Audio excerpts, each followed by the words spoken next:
चलिए देखिए, हम लोग कोशिका में तंत्रिका कोशिका के बारे में पढ़ेंगे। क्या के बारे में पढ़ेंगे? तंत्रिका कोशिका, है ना। तंत्रिका कोशिका के बारे में थोड़ा सा चर्चा किए थे कि तंत्रिका कोशिका कहाँ पाया जाता है? मस्तिष्क में। और इसीलिए आप लोग को ये भी बताए थे कि तंत्रिका कोशिका अगर क्षतिग्रस्त होता है तो बाबू इसका रिपेयरिंग सिस्टम नहीं है। बाकी कोशिका का रिपेयरिंग सिस्टम है ना, इस कोशिका का रिपेयरिंग सिस्टम है। अरे रिपेयरिंग सिस्टम का मतलब कि अगर टूट गया तो फिर से इसको नहीं बना सकते हैं। बताए थे ना? बताएं कि नहीं बताए हैं? इसीलिए बबुआ इसीलिए ब्रेन में देखा होगा कि गाड़ी चलाने वाला को हैमलेट नेसेसरी होता है। कहता है कि अगर ब्रेन में हैमलेट नहीं पहनोगे, मुंडी में हैमलेट नहीं पहनोगे तो तुम्हारा चालान काट देंगे। किस आधार पे चालान काटने के लिए तैयार हो जाता है? ए भाई, हमर जान, हमर ब्रेन, तू काहे फिक्र से मर रहा है हो? हम लगाएं चाहे ना लगाएं, वो काहे ब्रेन में कहता है कि हेमलेट लगा के रहो? बताओ। इसलिए कहता है क्योंकि हमारा कॉन्स्टिट्यूशन, हमारा संविधान हमको जीने का अधिकार देता है कि आप स्वतंत्र हैं जीने के लिए। किसके लिए? जीने के लिए।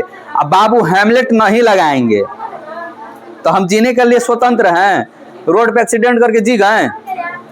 अपने आप को क्या कर लिए? सुसाइड कर लिए। आप खुद से सुसाइड भी नहीं कर सकते हैं। मरना नहीं है आपको, ये जीने का अधिकार देता है संविधान हम लोग को, मरने का अधिकार नहीं देता है। और हम बिना हेमलेट के क्या कर रहे हैं?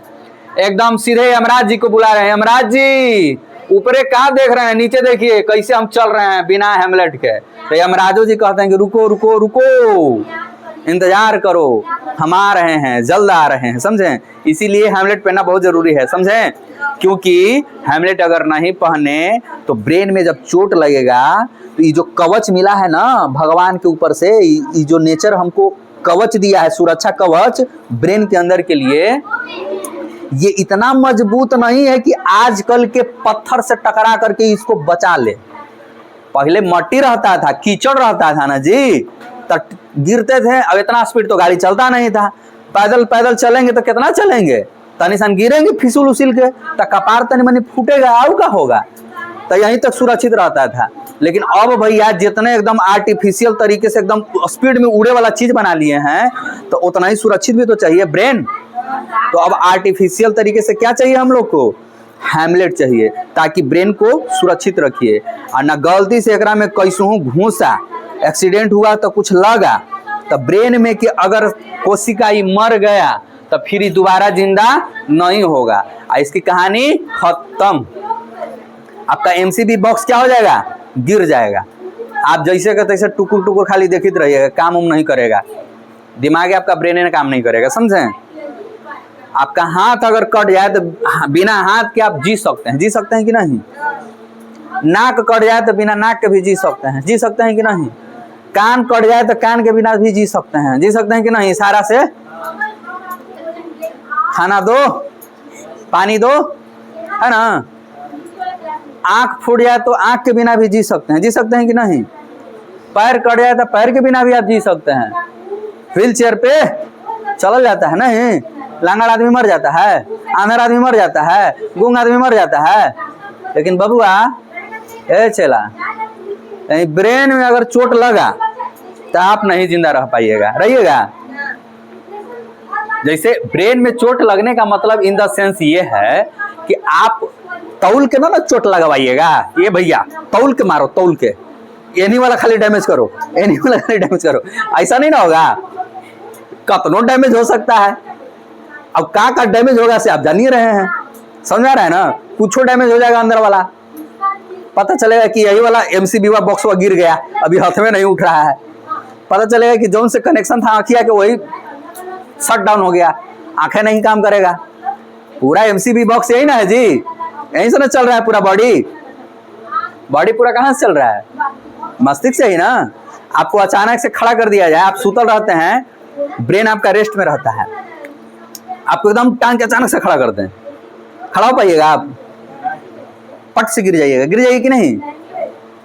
देखे होंगे कोई भी जगता है तो पट से खड़ा नहीं हो जाता है, उसको थोड़ा सा क्या चाहिए, ब्रेन को रिलैक्स चाहिए। ब्रेन पहले ये समझेगा कि हाँ हम जाग गए हैं, सुबह हो गया है, ओ चलना है, खड़ा होना है, तो अब धीरे धीरे वो खड़ा होता है।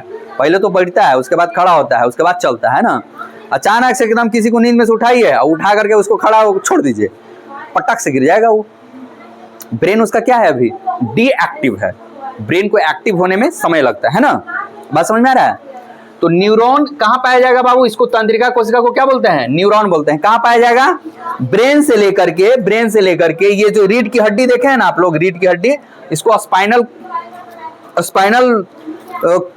कॉर्ड बोलते हैं। यहाँ पे जो दिख ना रहा है, जो केसेरुक आप लोग जो बोल रहे हैं, केसेरुक 33 गो गिनते हैं ना यहाँ पर हड्डी, 1 2 3 4 यहाँ तक 33 गो। तो इसी स्पाइनल कॉर्ड के बीचे ये गुजरा हुआ रहता है तंत्रिका तंत्र। इसमें तंत्रिका कोशिका रहता है और सबको मिला करके एक बार में तंत्रिका तंत्र कहते हैं। यही हमारे शरीरों में आवेग का संचरण करता है। जैसे कोई चीज को टच करते हैं तो दिमाग तक सिग्नल जाता है कि अरे कुछ छुआया है, और उसके बाद दिमाग कहता है कि तो उसको छुआ है तो हटाओ हाथ, समझे? जैसे गर्म चीज को छू देते हैं, गर्म चीज छुए तो जैसे गर्म चीज पे छुए तो तुरंत दिमाग कहता है अरे गरम है, हाथ हटाओ, तो तुरंत हटाते हैं। जैसे मच्छर काटे तो मच्छर काटा पैर में, तो मच्छर जब पैर में काटता है तो पैर कहता है कि भाई, दिमाग को बताता है, आवेग भेजता है कि कुछ तो काट रहा है तेरे पैर को। तब दिमाग कहता है कि हाथ आप जाइए और उसको एक चटाका मारिए, मच्छर को हटाइए, तब ना आप एक चटाका देते हैं, दे देंगे नहीं देते हैं? समझ आ रहा है? तो ये जो सिग्नल आदान प्रदान हो रहा है किस वजह से हो रहा है? तो यही न्यूरॉन की वजह से हो रहा है। तंत्रिका कोशिका, देखिए यहाँ तंत्रिका कोशिका है, बनाए थे ना जी तंत्रिका कोशिका जी, कहाँ गया जी तंत्रिका कोशिका? हाँ देखिए ये है तंत्रिका कोशिका, यही पूरे शरीर में यहाँ से लेकर के, ब्रेन से लेकर के ऐसे ऐसे पूरा फैला रहता है बाबू। कहाँ तक? ब्रेन से स्पाइनल कॉर्ड से लेकर के ये फैला हुआ रहता है। और यही क्या करता है? आवेगों को कैप्चर करता है। आवेग को क्या करेगा? कैप्चर करेगा कि क्या कह रहे हैं आप, सिग्नल को कैप्चर करता है, समझे? आपके ब्रेन तक पहुंचाएगा। ये है केंद्रक, और ये क्या है? गांठ है, गांठ, रेनवियर की गांठ इसको बोलते हैं। अब सुनिएगा ध्यान से, ये क्या करता है? ये जो आपको धागा धागा जैसा दिख रहा है ना, आवेग को आप जैसे टच किए, कोई चीज को फील किए, तो इसी के माध्यम से आवेग पूरा एकदम सब जगह ब्रेन में पहुंचेगा। जैसे आप लोग कभी देखे होंगे कि दारू कोई पी लेता है, शराब, उसका पैर रखना है कहाँ, पैर रखाएगा कहाँ, अजीब गजीब टाइप के चलेगा। अरे हे भैया,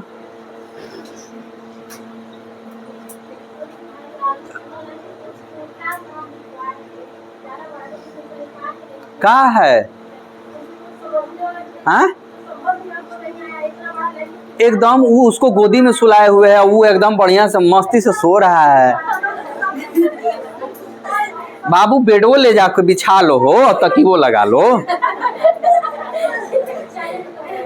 और इससे मजा ना आ रहा है, कोई देख थोड़ी रहा है, और लुकायल है होने किनारे कि कोई देख नहीं रहा है, एकदम कूलर की हवा एकदम खा रहा है, एकदम कि हाँ कूलर वाला एकदम इधर ही हवा आना चाहिए। अभी तुम सोया नहीं था? नहीं,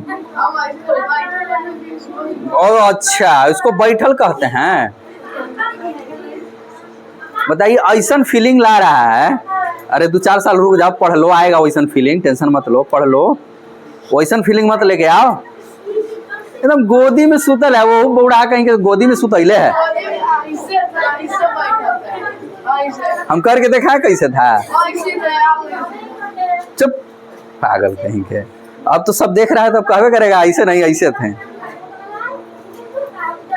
चलो देखो यहाँ ध्यान से, जब कभी आप देखे होंगे कि कोई शराब पी लेता है तो उसका शरीर कंट्रोल में नहीं रहता है, अनबैलेंस्ड रहता है कि नहीं? रहता है ना अनबैलेंस्ड। एक लपड़ दो उसको, दो तो फिगर बनाने के लिए बोल रहे हैं अभी हम, नहीं ना?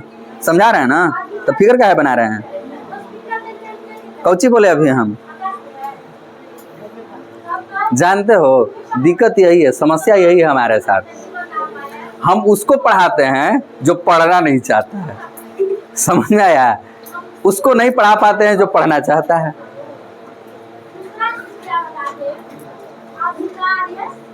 एकदम तुम लोग थेथर के जड़ी है। कौची है? थेथर के देखे हो? थेथर के जड़ी नहीं देखे हो? लेके आएंगे एक दिन लेके आएंगे, दिखाएंगे, देखो इसने थेथर के जड़ी होता है। जब कहें कि सुनो तो सुनो, तो लिखने की क्या जरूरत है? फिगर बोर्डे में ना रहेगा। मैं जब क्लास लेने दूसरे जगह जाऊंगा तो फिर अपना उतारते रहना। चलो ध्यान से सुनो, जब कोई शराब पी लेता है तो उस व्यक्ति का ब्रेन कंट्रोल में नहीं रहता है। तो शराबी व्यक्तियों को जब शराब पिलाया जाता है या कोई शराब पीता है तो उसके न्यूरॉन सेल कोशिका, ये जो तंत्रिका कोशिका दिख रहा है ना, इसी को इफेक्ट करता है। किसको इफेक्ट करता है? इसी को इफेक्ट करता है, माने प्रभाव डालता है। समझे? यही बेचारा सुस्त हो जाएगा, एकदम सुस्त, कहेगा कि क्या कह रहे हो, पैर उठाने के लिए कह रहे हो, अच्छा उठा रहे हैं। तब तक तो आ जाएगा जमीन गड्ढा, भदाक से गिर जाता है। उसमें कंट्रोल ही नहीं रहता है, मारेगा ऐसे एक फटकेगा, समझ में आया? माने उसके कंट्रोल में नहीं रहता है। ब्रेन कखनी कहेगा, सिग्नल कब पहुंचेगा, हाथ कब उठाएगा, कोई आता पता नहीं। इसीलिए कहा जाता है शराब पीकर गाड़ी ना चलाएं, क्योंकि सामने गाड़ी चला रहा है, सामने लोग वो बड़ा ट्रक आ रहा है, तब ब्रेन कहा कि ट्रक, दिमाग में आंख देखा ट्रक, तब ब्रेन कहा जाके धीरे धीरे पहुंचा, ब्रेन कहा कि ट्रक सामने है, तो हाथ के ब्रेन सिग्नल देगा कि स्टेयरिंग इन्हें घुमाओ। तब तक बड़ी लेट हो जाएगा, तो स्टेयरिंग घुमा रहे हैं तब तक जाके ठोक देगा। समझ आ रहा है? आवेग क्या हो रहा है? धीरे धीरे जा रहा है। क्यों? क्योंकि तंत्रिका तंत्र क्या हो गया? प्रभावित हो गया, सुस्त हो गया। समझ में आया? अब सुनिए ध्यान से, उसके बाद क्या होता है कि आप कभी कभी सुने होंगे कि किसी किसी को पोलियो मार देता है। सुने हैं कि पोलियो मार दिया फलानवा के, चिलानवा के पोलियो मार दिया। अब पोलियो मारता है तो आप देखे होंगे कि जिस बॉडी के पार्ट में पोलियो मारता है वो कामें करना बंद कर देता है ना ही, और धीरे धीरे उस बॉडी पार्ट क्या हो जाएगा? वो सूखने लगेगा, माने उसके शरीर में ब्लड का फ्लूएशन कम हो जाएगा और धीरे धीरे क्या हो जाएगा? वो सूखा हुआ उस शरीर का पार्ट हो जाएगा। जैसे मान लेते हैं किसी को इस साइड में पोलियो मार दिया तो इस साइड वाला सब सही रहेगा, इस साइड वाला धीरे धीरे क्या हो जाएगा? काम करना बंद कर देगा। इससे हाथ उठाओगे, कहोगे उठाओ उठाओ उठाओ, उठबे नहीं करेगा। हाथ पैर उठाने के लिए कहोगे उठाओ, चलो नहीं उठेगा। ब्रेन के पास सिग्नल जा रहा है, लेकिन बीचवा में के रास्तावा में के तारवा का हो गया है सब खराब। ये सब तार है ना, तो तारे खराब हो गया है, बातें नहीं पहुंच रहा है पैर तक। पैर उठाने की कोशिश कर रहा है, नहीं उठ रहा है। हाथ उठाने की कोशिश कर रहा है, नहीं उठ रहा है। समझ में आया? पोलियो भी मारता है तो क्या खराब होता है? क्या खराब होगा? तंत्रिका तंत्र। कोई दिक्कत? पोलियो भी मारता है तो क्या खराब होता है? तंत्रिका तंत्र। कोई दिक्कत नहीं ना? और क्या बताना था? शराबी व्यक्तियों में भी बता ही दिए, तंत्रिका तंत्र सब बता ही दिए। चलो अब क्या करो, इसको तुम लोग ना उतार लो, ठीक है? इसको क्या करो तुम लोग? उतार लो। तो और क्या, बस चलो उतार लो तुम लोग। हम अब तनी रेस्ट करेंगे जी। हाँ।